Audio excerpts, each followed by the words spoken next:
अस्सलामुअलैकुम दोस्तों, खुशआमदीद हमारे चैनल पर। मैं हूं मोहम्मद इफ्तिखार और आज की वीडियो एक दोस्त के साथ वीडियो कॉल है जिसको चाहिए थी कुछ इन्फॉर्मेशन।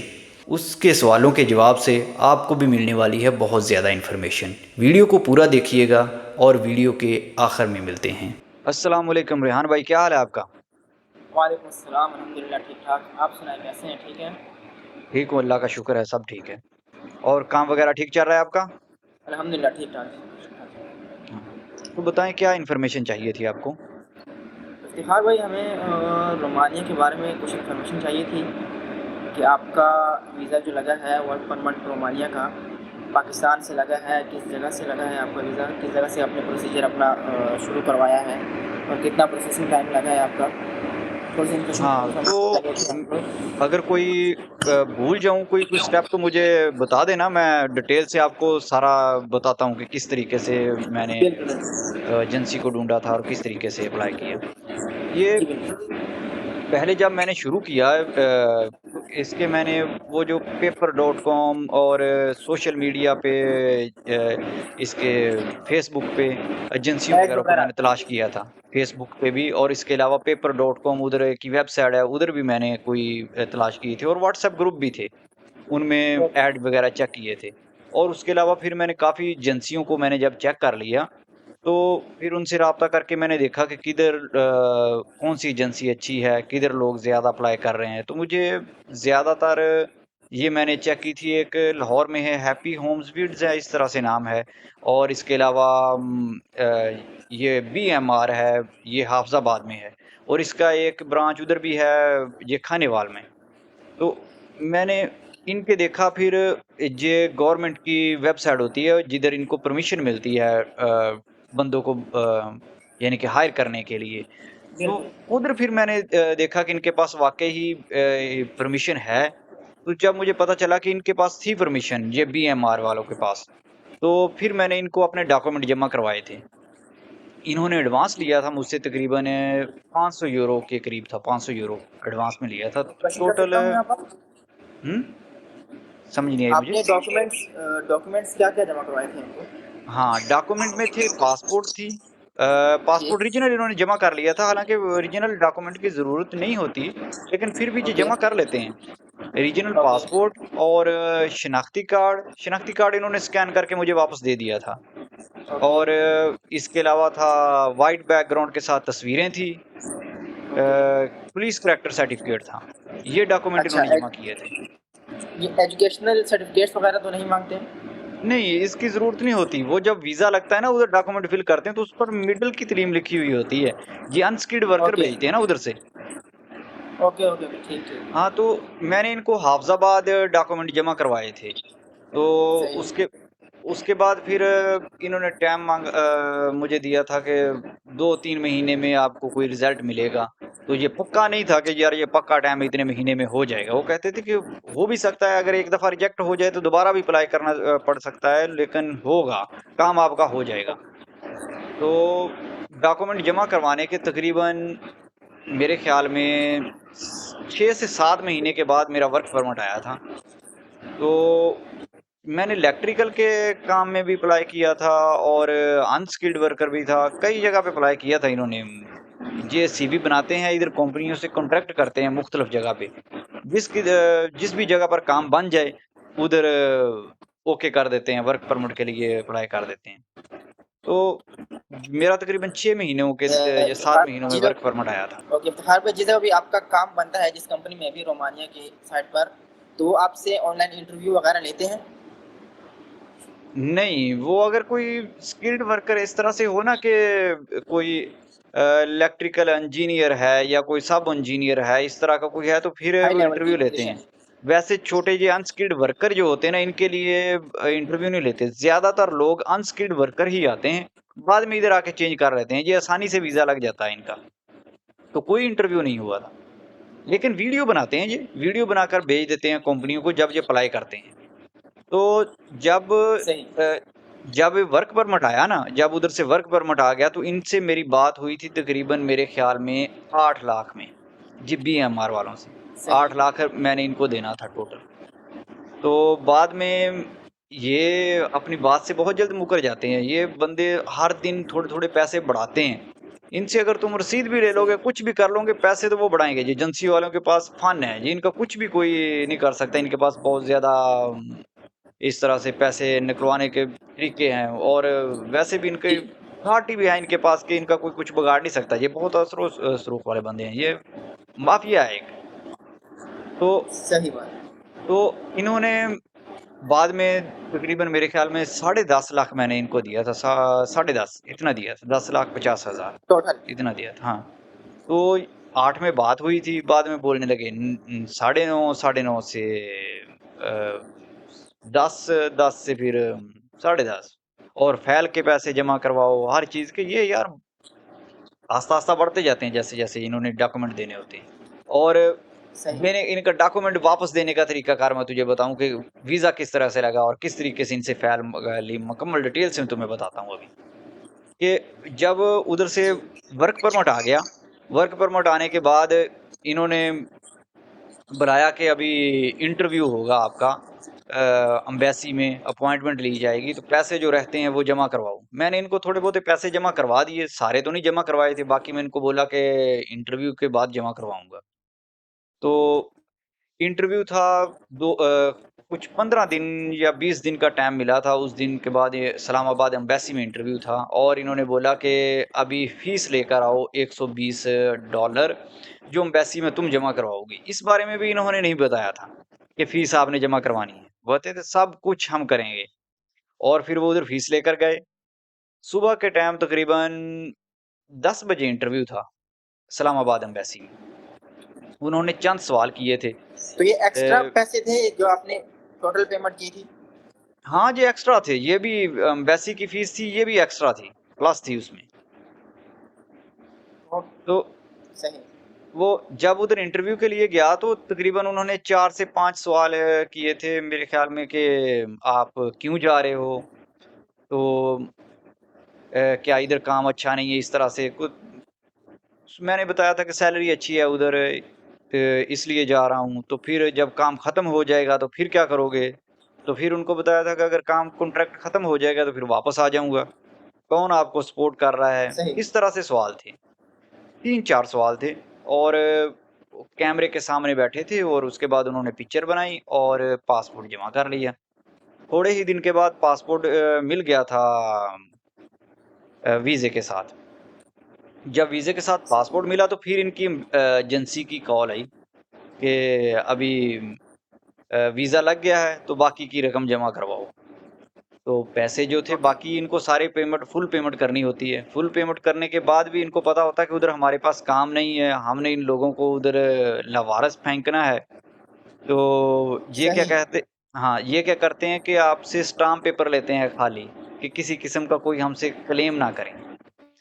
कोई क्योंकि इनको सब पता होता है अपने करतूत कि हमने इनके साथ क्या करना है और ये क्या कर सकते हैं।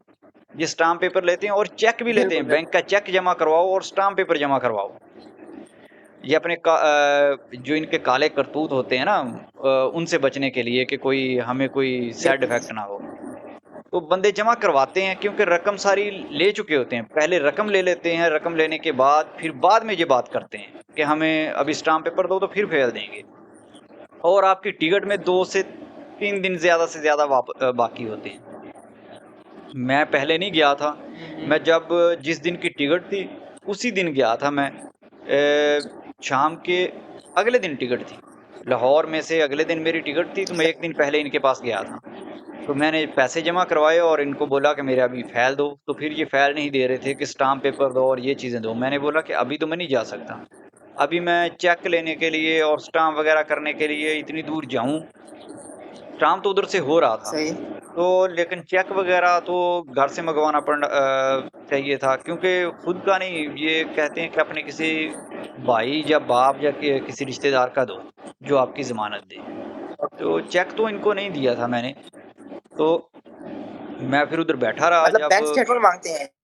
बैंक स्टेटमेंट नहीं, बैंक का चेक माँगते हैं, खाली ब्लैंक चेक ताकि तुम उन पर अगर कोई केस करते हो, कोई मसला-मसाइल करते हो, तो ये आप जो रकम चाहें उस पर भर दें और जो भी केस चाहें आप पर दें। ये बंदे को अपने कंट्रोल में करते हैं कि ये बंदा अच्छा, हम पर कुछ ना करे। ये एजेंसियों के चक्कर में जो पड़ जाता है ना, तो वो फिर सही, जान जाता है कि ये कैसे-कैसे, किस तरह से काम करते हैं। ये बंदे को ऐसे अपने कंट्रोल में करके डॉक्यूमेंट सारे अपने हाथ में लेकर भेजते हैं कि बंदा उधर में जाकर भी हम पर कोई केस वेस ना कर दे। सही, मैंने ख़ैर काफ़ी देर इनके पास बैठा रहा और इनको बताया कि मैं लाहौर से टिकट है मेरी कल की, सुबह की, और अगर इधर बैठे रहोगे तो ये ज़ाया हो जाएगा सब कुछ, टिकट भी जाएगी और पैसे मैंने आपको जमा करवा दिए हैं, तो मैंने कौन-सा वापस आना है? जो अगर बिल्कुल, आपको आपने काम ठीक किया है तो आपको कोई डर नहीं होना चाहिए, किस लिए आप ये नहीं दे रहे? पहले तो उन्होंने काफ़ी ज़्यादा बहस वग़ैरह जी, की और नहीं दे रहे थे। जब सब लोग चले गए, मैं अकेला उधर बैठा था, तो फिर इन्होंने मुझे दे दिया वो मेरे डॉक्यूमेंट और बोले कि चले जाओ। फ़ायदा, हाँ, तो मैंने दूसरे दिन लाहौर से टिकट थी, बड़ी मुश्किल से दिए थे, बहुत मुश्किल से, और फ़ैल के इज़ाफ़ी पैसे मुझे देने पड़े थे, तकरीबन 10,000 मैंने दिया था मेरे ख़्याल में फ़ैल का भी। ये बोलते हैं कि फ़ैल अगर लेनी है तो ये मठियाई के पैसे हैं, ये दो, वो भी देने पड़ते सही, हैं। तो उसके बगैर फ़ैल नहीं अच्छा, देते। बड़ी बदमाशी है यार इनकी। तो वो पैसे भी इनको दिए और उसके बाद फिर उधर से ट्रैवल कर गए। ट्रैवल करके एक टिकट बहुत लंबी करवाते हैं। टिकट इतनी लंबी करवाते हैं कि हर जगह पे स्टे होता है, सस्ती से सस्ती टिकट करवाएँगे। हमारी लाहौर से टिकट थी कराची की और कराची में 3 घंटे स्टे था। 3 घंटे 4 घंटे हम कराची बैठे रहे एयरपोर्ट पर। उधर से फिर हम गए थे दुबई। दुबई में ओके, हम तकरीबन 3-4 घंटे उधर बैठे हैं या इससे भी ज़्यादा। तो फिर सही, उसके बाद स्टे था तुर्की में, और तुर्की में थोड़ा था, मेरे ख़्याल में 1 आधा घंटा था, और उसके बाद हम रोमानिया पहुँचे। तकरीबन हमें टोटल सफ़र जो था मेरे ख़्याल में 36 घंटे या हमें इसके करीब लग गए थे, 24 घंटे से ज़्यादा लग गया था हमें।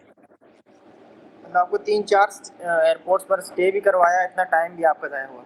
हाँ, वैसे अगर डायरेक्ट आओ तो काफ़ी लंबा सफ़र है, लेकिन अगर इधर से फ्लाइट तुर्की जाती है ना, पहले तुर्की से पाकिस्तान, तो कम से कम जो फ्लाइट थोड़े टाइम की मिलती है वो 11 घंटे की होती है, अगर कम से कम मिले। सही, तो जब जिस जगह-जगह स्टे होता है, इधर-उधर बैठते हैं, तो फिर बहुत लंबा टाइम लगता है और 24 घंटे तुम देखोगे सफ़र में रहोगे। 24 से ज़्यादा थे, मेरे ख़्याल में 30 थे या फिर इससे भी थोड़े ज़्यादा, इतने घंटे हम रास्ते में थे। सही, तो फिर इधर इधर पहुँचे। जब इधर आए तो हमें बुकारेस्ट में एक रिहाइश थी। वो उस जगह पे कंपनी ने रिहाइश जिस जगह पे दी थी, कोई इंतज़ाम नहीं था किचन वग़ैरह का या इन चीज़ों का कुछ भी। अ, बस ऐसे ही थी, गुज़ारा था। तो उस चंद दिन ठीक, उधर ठहरना था कि बंदे जो भागना चाहते हैं भाग जाएँ, या कि जो इधर रहेंगे तो फिर उनको उनके लिए कुछ इंतज़ाम कर देंगे। तो हमें दे रहे थे खाने के लिए 1 दिन के 20 ली दे रहे थे। वैसे अगर 20 ली देखो तो एक अगर एक वक़्त में एक शवारमा लेकर खाते हो तो वो 25 का आता है। तो सही, एक शवारमा भी नहीं आएगा उसका 20 का, जो 20 ये देते थे। बंदे अपने पास से खा रहे थे। कुछ बंदों ने तो बस अच्छा, पैसे लिए पहले दिन के, तो और उधर से रफू चक्कर हो गए जिन्होंने इटली और स्पेन या किधर भी जाना था, और 1-2 बंदे तो एयरपोर्ट से ही गैब-शैब हो गए थे। अच्छा जिन्होंने ये इटली, स्पेन वगैरह जाना होता है, तो उनके पहले से कॉन्टैक्ट बने होते हैं एजेंट वगैरह से? सबके रिश्तेदार उधर होते हैं, लेकिन जब उधर इंटरव्यू होता है ना, तो वो पूछते हैं कि आपका रिश्तेदार कोई उधर है ही यूरोप में? तो वो यही सही, बताते हैं कि उधर नहीं बताना, उधर यही कहना है कि हमारा कोई जानने वाला यूरोप में नहीं है, हम नहीं जानते। ओके, तो हम कॉन्ट्रैक्ट भी खत्म होगा तो वापस ही आएँगे, नहीं तो हम रोमानिया में काम सही, करने वाले हैं। नहीं, दूसरी सूरत में वीज़ा नहीं लगता, वीज़ा रिजेक्ट हो जाता है कि बंदा आगे भाग कर जाएगा। जब वीज़ा लग जाता है, उसके बाद इधर आते ही खिसक जाते हैं बंदे, आगे चले जाते हैं। हम 25 थे, जो आए थे 25 थे। तकरीबन सही, 6 से 7 दिन में हम आधे रह गए थे, आधे जो थे चले गए। और कुछ लोग तो जिनका आगे कॉन्ट्रैक्ट नहीं हो रहा था या उनको एजेंट नहीं मिल रहा था जो आगे लेकर जाएगा, तो वो बैठे थे, उनको उधर इंतज़ार कर रहे थे, तो उन जाना सब नहीं था। फिर तकरीबन सही, काम पर भेजा, काम नहीं था इनके पास। जो बंदे काम पर जाना चाहते थे, उनके लिए काम भी नहीं जी, था। तो खाने के लिए पैसे भी जो दे रहे थे वो भी एनफ नहीं थे, वो नहीं थे कि सारा उनके साथ एक दिन भी गुजर सके, एक दिन के जो पैसे देते थे अपने पास से खा रहे थे। एक जगह 2 जगह पर इन्होंने काम पर भेजा, तो वो जिस जगह पर काम पर भेजते थे वो बोलते थे कि डॉक्यूमेंट पहले इनके बनाओ फिर हम काम पर रखेंगे। किसी दूसरी कंपनी से राब्ता करके काम पर भेजते थे कि हमारे पास बंदे हैं, इनको काम पर रखो। एक लक्कड़ की फैक्ट्री थी और मुख्तलिफ जगह पे इन्होंने काम पर भेजा। तो वो सही कंपनी भी काम पर नहीं रखती थी, वो बोलती थी कि डॉक्यूमेंट, और डॉक्यूमेंट जब देखते थे बोलते थे कि इनके पास टीआरसी नहीं है, टीआरसी पहले बनाओ और फिर हम काम पर रखेंगे, फिर इनके साथ कॉन्ट्रैक्ट करेंगे। वापस भेज देते थे। टीआरसी ये बनाना नहीं चाहते थे क्योंकि 200-300 यूरो लगता है इन चीज़ों पर। हमें एक है। ठेकेदार के पास इन्होंने काम पर भेजा, इलेक्ट्रिकल का काम था और रंग का काम था इस जगह पे, वो काफ़ी दूर था। तो कंस्ट्रक्शन का था। मैं था और मेरे साथ 3 लड़के और थे। हम उधर अय्याश में काम करने चले गए। तो उधर हमने 3 महीने या 4 महीने काम किया। तो हमारा टीआरसी, वो जो एक्सपायरी डेट होती है ना वीज़े की, आखिरी दिनों में इन्होंने जी। बनाया। तकरीबन 1 या 2 दिन रहते थे जब इन्होंने अप्लाई किया। टीआरसी बन गया।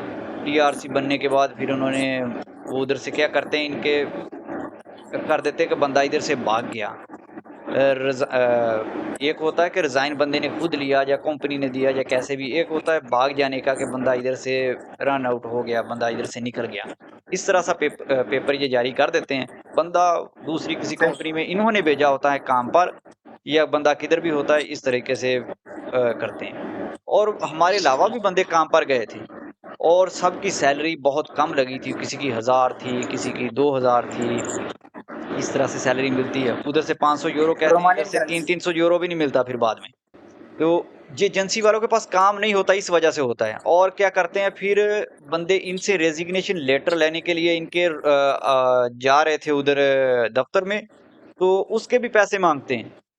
जब इन्होंने टीआरसी बना दिया तो एक पठान था, वो इनसे रेजिग्नेशन लेटर लेने के लिए इनके ऑफिस गया। बहुत ज़्यादा सर्दी थी, सारा दिन बस वो उधर बेंच पर बैठा रहा। तो बार-बार इनके ऑफिस के अंदर जाता था तो कहते थे बाहर जाकर बैठो, हम काम कर रहे हैं। तो रेजिग्नेशन लेटर नहीं दे रहे थे। बोलते थे कि 500 यूरो दो हमें, तो हम फिर रेजिग्नेशन लेटर देंगे। इधर कंपनी वाले दोबारा से लूटते हैं। जो एजेंसी वालों ने तो उधर से लूट कर भेज दिया, इधर से दोबारा, ये बिल्कुल। बड़ा माफिया है इधर इधर भी। तो वो पैसे मांग रहे थे। खैर पैसे देते हैं क्योंकि उनको पता होता है कि इतने लगाए हैं, अभी थोड़े और लगाओ, और लगाकर चलो इनसे रेजिग्नेशन लेटर लाओ, किसी दूसरी कंपनी में काम कर देंगे, इनके पास तो काम नहीं है। तो अच्छा, ऐसे आप करके फिर रेजिग्नेशन लेटर के वो अलावा आप त दूसरी कंपनी में अप्लाई जब नहीं कर सकते आप? नहीं, वो नहीं कर सकते। लेकिन जब हम आए थे, तब ये रेजिग्नेशन वाला मामला जो था नया-नया था। तो कुछ ओके। इमिग्रेशन ये हर जगह पे, जैसे कि मुख्तलिफ सिटी है ना कि बड़े-बड़े बुखारेस्ट है, तिमिशवारा या इस तरह के बहुत ज़्यादा सिटी हैं इनके, हर की इमिग्रेशन अलहदा है, उधर से डॉक्यूमेंट सबमिट करते हैं। तो मेन जो था बुखारेस्ट, उसमें तो जमा नहीं कर रहे थे, बगैर रेजिग्नेशन लेटर के। लेकिन हमने अप्लाई किया था तिमिशवारा में, उधर जमा कर रहे थे, तो हमने जल्दी से जमा कर सही। दिए थे डॉक्यूमेंट। जब हमें टीआरसी मिला, तो हमने फ़ौरन उधर डॉक्यूमेंट सेंड कर दिए थे। दूसरी कंपनी में अप्लाई कर दिए, तो हमारा हो गया था। तो हमें रेजिग्नेशन सही। लेटर की ज़रूरत नहीं पड़ी थी। जिन्होंने हमसे 4 दिन, 5 दिन बाद में अप्लाई किया, तो उनको ज़रूरत पड़ी थी, तो उन्होंने फिर काफ़ी महँगा रेजिग्नेशन लेटर लिया। तो अभी भी लोग ऐसे ही करते हैं, रेजिग्नेशन लेटर देने के भी पैसे लेते हैं। उधर से एजेंसी वाले अच्छे खासे पैसे लेकर भेजते हैं, इधर काम नहीं होता, जिस जगह पे भेजा होता है वो बैठे रहते हैं, और उसके बाद टीआरसी बनाने के भी पैसे लेते हैं, और उसके बाद फिर रेजिग्नेशन लेटर देने के भी पैसे लेते हैं कि इसके भी पैसे दो। तो र मतलब टोटल इन 1000 यूरो तक लग जाता होगा किस चीज़ के लिए? ये रेजिग्नेशन लेटर के लिए और टीआरसी बनाने के लिए। टीआरसी का तकरीबन 200 यूरो लग जाता है, 200 यूरो के करीब लगता है। तो इसका भी लग जाता है तकरीबन 300, 400 या 500 यूरो, ये रेजिग्नेशन लेटर का माँग लेते हैं। ये इनके पैसे बनते नहीं हैं, लेकिन माँग लेते हैं। हाँ, अभी सही। बहुत से दोस्तों ने इस तरीके से भी रेजिग्नेशन लेटर लिया है कि ये रेजिग्नेशन लेटर कंपनी नहीं दे रही थी। पिछली जिस कंपनी में मैंने काम किया, बुलवान है, बुलवान कॉर्पोरेशन। तो वो रेजिग्नेशन लेटर नहीं दे रही थी। अभी बंदे क्या करते हैं कि खामोशी से जाते हैं, जाके वकील करते हैं। वकील को बोलते हैं कि इसके सही। पास काम नहीं है, ये हमें इस तरीके से ज़लील कर रहे हैं सैलरी के लिए, इन चीज़ों के लिए, उनकी खामियाँ बताते हैं। वो लिस्ट बनाता है वकील और इन पर एक नोटिस भेजता है इनको कि आप मेरे इस क्लाइंट को रेजिग्नेशन लेटर दो। तो वकील की फीस होती है 1500 ली यानी 300 यूरो। तो 200 1000 ली या फिर वही कह लो कि 200 यूरो 300 यूरो फीस होती है। तो उसमें क्या होता है कि रेजिग्नेशन लेटर मिल जाता है आपकी पसंदी का, जिस तरीके के दोनों की रजामंदी से रेजिग्नेशन लेटर दे के ऊपर लिखा होता है, तो आसानी से दूसरी कंपनी में अप्लाई कर सकते हो। ये भी तरीका है। तो ये रेजिग्नेशन लेटर वाला तो मसला अभी हल हो गया है कि ज़्यादातर लोग अभी इसी तरीके से लेते हैं, उनसे कंपनी से पूछते भी नहीं हैं। लेकिन ये रेजिग्नेशन लेटर की ज़रूरत सिर्फ़ पहले साल में होती है, 1 साल में। अगर 1 साल से आप इधर ओके। पुराने हो तो फिर रेजिग्नेशन लेटर की ज़रूरत नहीं है, फिर आप जिधर भी जैसे भी जा सकते हो। फिर अगर अप्लाई किसी भी कंपनी में कर सकते हो। हाँ, अगर 5 साल पुराने हो तो फिर आपके पास परमानेंट रेज़िडेंसी हो जाती है, तो फिर आपको ये वर्क परमिट की ज़रूरत भी नहीं पड़ती। फिर आप जैसे जो रोमन लोग इधर से उधर जाते हैं, कॉन्ट्रैक्ट करते हैं, इस तरीके से काम कर सकते हैं और 8 साल के बाद तो इधर पासपोर्ट मिल जाता है, लेकिन अगर रोमन लैंग्वेज थोड़ी बहुत ही लिखनी आ जाए आपको और बोलनी आ जाए तो, ओके। इस तरीके से। और कोई इन्फॉर्मेशन चाहिए थी आपको? तो आपको जो आपने सेकंड कंपनी में आपने अप्लाई किया, आपकी अभी जॉब लगी है, तो आप पाकिस्तानी करेंसी की सैलरी आपकी कितनी आप बना सकते हैं? वो जिस कंपनी में हमने अप्लाई किया था, वो कंपनी ने हमें बताया था कि हम आपको देंगे ₹20 घंटा, 20 ली। 20 ली घंटा और ओके। ओवरटाइम देंगे 30 ली घंटा और हमने पूछा था कि ओवरटाइम कब स्टार्ट होगा? तो उन्होंने बोला कि सही। जब आप 160 घंटे काम करेंगे तो उसके बाद ओवरटाइम स्टार्ट हो जाएगा। सही। तो 8 घंटे का होगा। हाँ, तो उधर जब हम गए तो ऐसा नहीं था, बंदों के पास काम नहीं था और एक रिहाइश थी और एक-एक कमरे में 10-10 बंदे थे। तो वो एक जगह पे सबको बैठाया हुआ था इकट्ठे करके एक रिहाइश पर। तो एक बड़ा-सा किचन था, उधर कुछ ज़्यादा ही बुरे हालात थे। तो सही। तकरीबन मैं 1 महीना बैठा रहा काम के बगैर या इससे भी थोड़ा ज़्यादा होगा। उसके बाद एक जगह पर काम पर भेजा था, तो वो था क्राइयोवा के नज़दीक एक कलाफात सिटी है, उसके गाँव में था एक फैक्ट्री। वो फैक्ट्री इल्लीगल फैक्ट्री थी, कोई डॉक्यूमेंट पर नहीं थी। उस जगह पे भेजा था, उधर बंदे नहीं मिल रहे थे काम करने के लिए। हम 8-10 बंदे थे, उधर काम पर भेज दिया।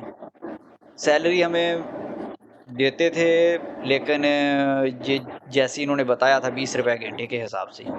तो लेकिन ओवरटाइम नहीं लगता था, ओवरटाइम बहुत कम था, अगर लग जाए तो हमें बड़ी मुश्किल से यही मिलता था 3,000। लेकिन उधर से ज़्यादा मुश्किल ये थी कि अगर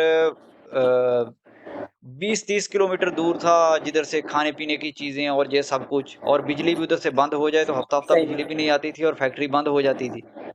7 दिन काम चलता था और 7 दिन के बाद बंदे उधर से सब गायब, हम ही रह जाते थे उधर। उसके बाद कोई दूर-दूर तक कुछ भी नज़र आता था, गाँव भी नहीं था। तो कुछ खाने-पीने की चीज़ अगर ख़त्म हो जाएगी तो हमारे पास गाड़ी थी, उसके साथ जाते थे 20-30 किलोमीटर दूर और जाकर लेकर आते थे। वीरान में बैठे थे हम, बहुत सर्दी थी उधर। सही। तो उधर थोड़े दिन मुश्किल गुज़रे, फिर उधर से हमने छोड़ दिया था काम। फिर हमने इस कंपनी से रिज़ाइन दे दिया कि हमें रेज़िग्नेशन लेटर दो, हम नहीं इधर काम करना चाहते। मेरे ख़्याल में 2 महीने मैंने उधर काम किया, ऐसे ही। तो उसके बाद मैंने उधर से छोड़ दिया।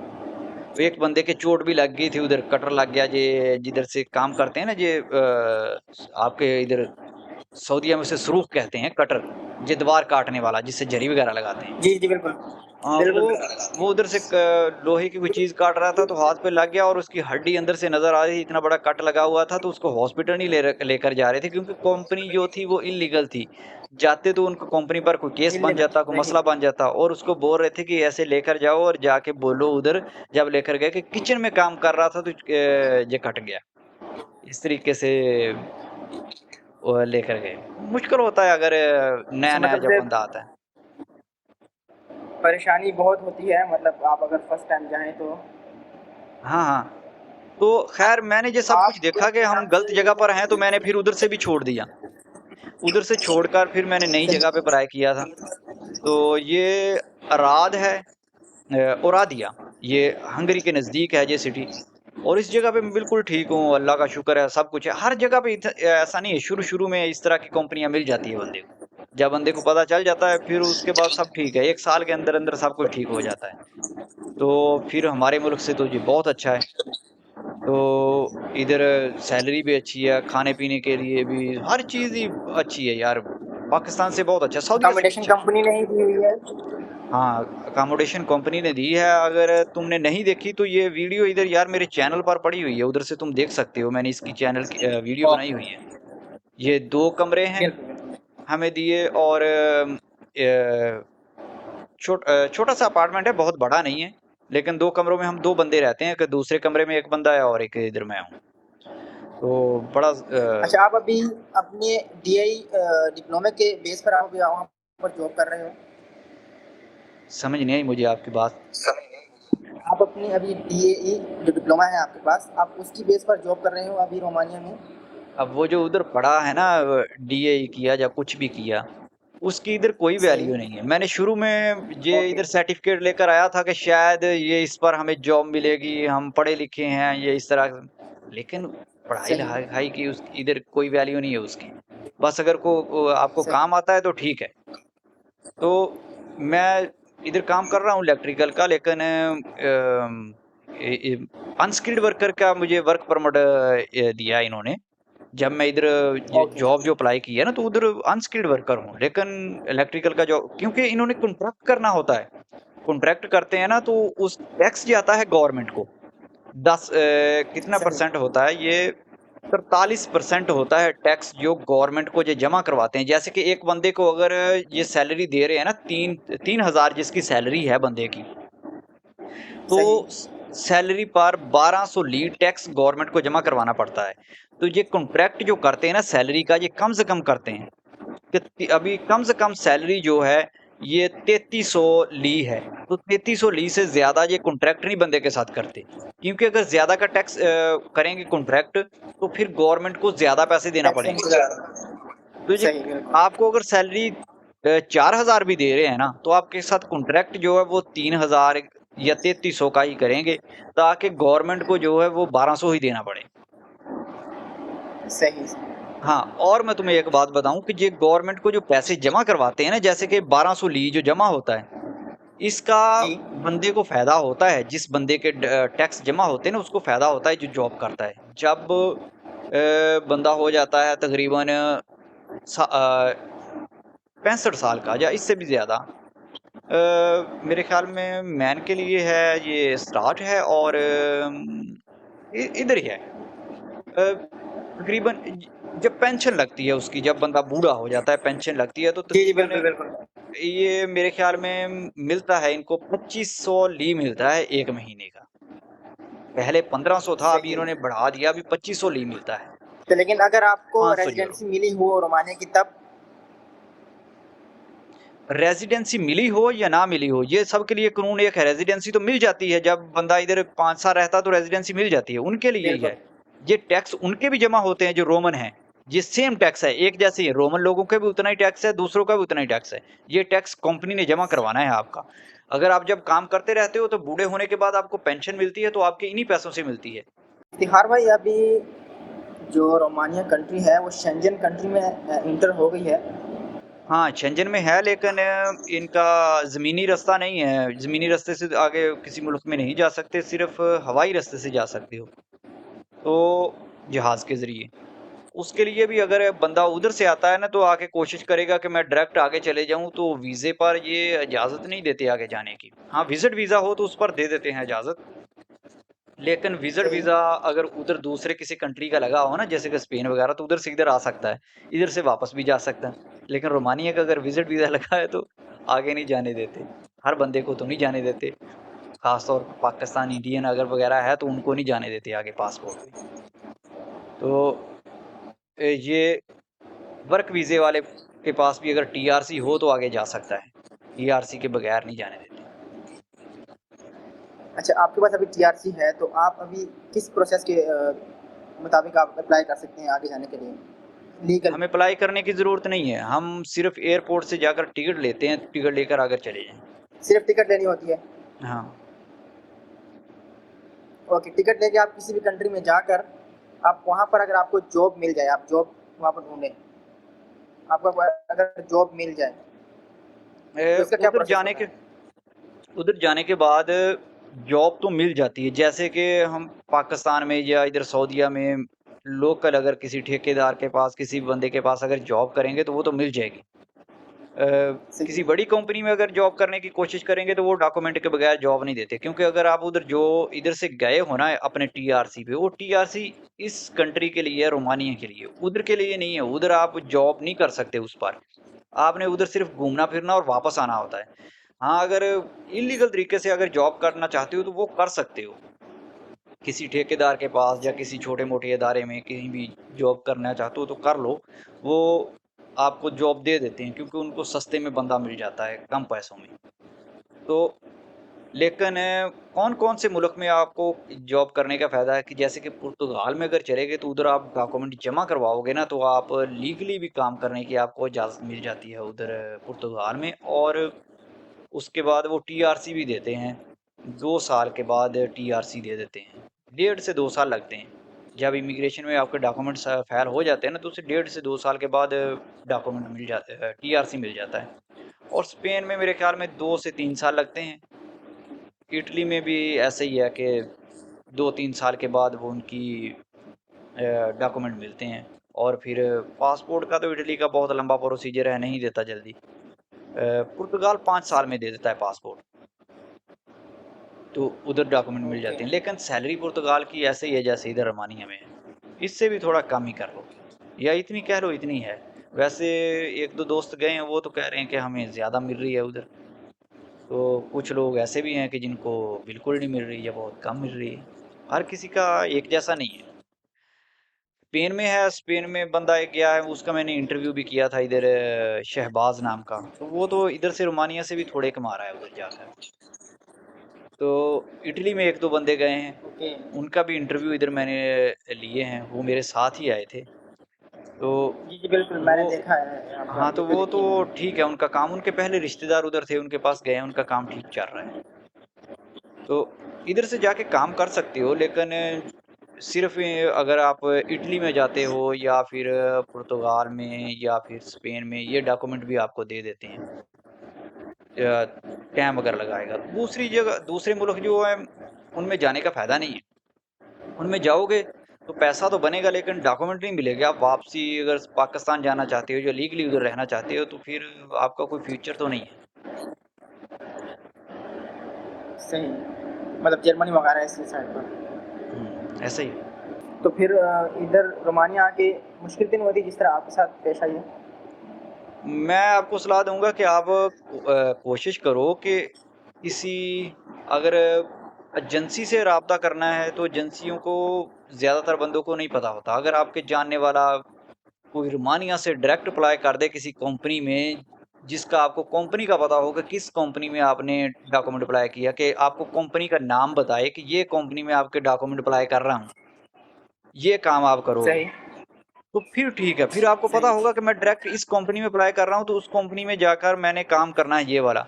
अगर किसी एजेंसी को डॉक्यूमेंट दोगे पाकिस्तान से, तो वो इधर किसी एजेंसी से राब्ता करेगी या फिर मेन पावर किसी कंपनी से राब्ता करेगी। वो इस तरह की एजेंसियाँ हैं कि वो लोगों को लड़कों को उधर से लाकर दूसरी कंपनियों को देते हैं, सप्लाई करते हैं। मेन पावर का उनका काम होता है कि बंदे आगे सप्लाई करना। उनके पास काम नहीं होता, उनके पास आकर बैठना ही होता है फिर आपने, या फिर एक जगह से भेजेंगे, उधर से वापस आओगे तो दूसरी जगह से तीसरी जगह, इस तरीके से चलता रहता है। किसी कंपनी में डायरेक्ट अप्लाई करो कि जिधर जिसका खुद का काम हो।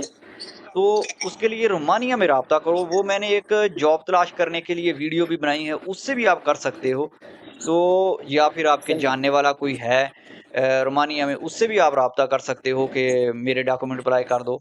तो अगर मेरी ज़रूरत पड़े कि मैं भी कर सकता हूँ आपके डॉक्यूमेंट अप्लाई, तो इसके लिए ये तो नहीं है कि जो ओरिजिनल फ़ीस है कि उतनी ही लगेगी, क्योंकि मैं भी अपना खर्चा लूँगा और जिस बंदे ने अप्लाई सही, करने हैं डॉक्यूमेंट वो भी थोड़े पैसे ज़्यादा लेते हैं अभी। तो सही, खर्चा तो आपका अच्छा खासा आ जाएगा, लेकिन डॉक्यूमेंट में आपको अप्लाई कर जब डॉक्यूमेंट जमा करवाएँगे। तो फिर भी सही, हम ये नहीं कहेंगे कि आपको 3 महीने में वीज़ा मिल जाएगा। अगर हम अप्लाई करेंगे आपका वीज़ा, तो आपको वीज़ा मिलेगा तकरीबन, हम पहली बार डॉक्यूमेंट सबमिट करेंगे तो 4 महीने के बाद या 5 महीने के बाद डेट मिलती है, हायरिंग डेट। जब डॉक्यूमेंट ओके, फिज़िकली जाकर जमा करवाने होते हैं उधर ऑफ़िस में। जब डॉक्यूमेंट सही, जमा हो जाते हैं ना, 4 महीने के बाद अगर डॉक्यूमेंट जमा हो गए, तो 1.5 महीने या 2 महीने के बाद वर्क परमिट मिलता है। यानी टोटल बन गए आपके 6 से 7 महीने। 6 से 7 महीने के बाद वर्क परमिट मिलता है। बाज़-औक़ात हायरिंग डेट जब होती है ना, तो उस वक़्त किसी न किसी वजह से रिजेक्ट कर दिया जाता है। वर्क परमिट नहीं सही, दिया जाता। अगर रिजेक्ट हो जाए, तो दोबारा से अप्लाई करना पड़ता है, तो फिर 3 से 4 महीने दोबारा लगते हैं। तो इस तरीके से साल के ओके, करीब चला जाता है। तो ये चीज़ें ज़हन में रखनी चाहिए कि अगर 70% चांस होते हैं कि बंदा पहली ही दफ़ा पास हो जाएगा, लेकिन 30% ऐसे भी होते हैं कि दोबारा से अप्लाई करना पड़ जाए। सही। तो इसकी कोई इज़ाफ़ी फ़ीस तो नहीं होती, लेकिन इंतज़ार करना पड़ता है। चलिए इंशाल्लाह इफ्तिख़ार भाई थैंक यू आपकी हाँ, इन्फॉर्मेशन के लिए और आपका भी बहुत इंशाल्लाह फिर शुक्रिया। आपसे बात होती है, राब्ता होता है इंशाल्लाह। ओके, अल्लाह हाफ़िज़। ओके, अल्लाह हाफ़िज़। इसी के साथ हमारी इस वीडियो का होता है ख़ात्मा। अगर आपको भी कोई इन्फॉर्मेशन चाहिए तो आप हमें वीडियो कॉल कर सकते हो जुमे के दिन। हमें दीजिएगा इजाज़त, मिलते हैं अगली वीडियो में। अल्लाह हाफ़िज़।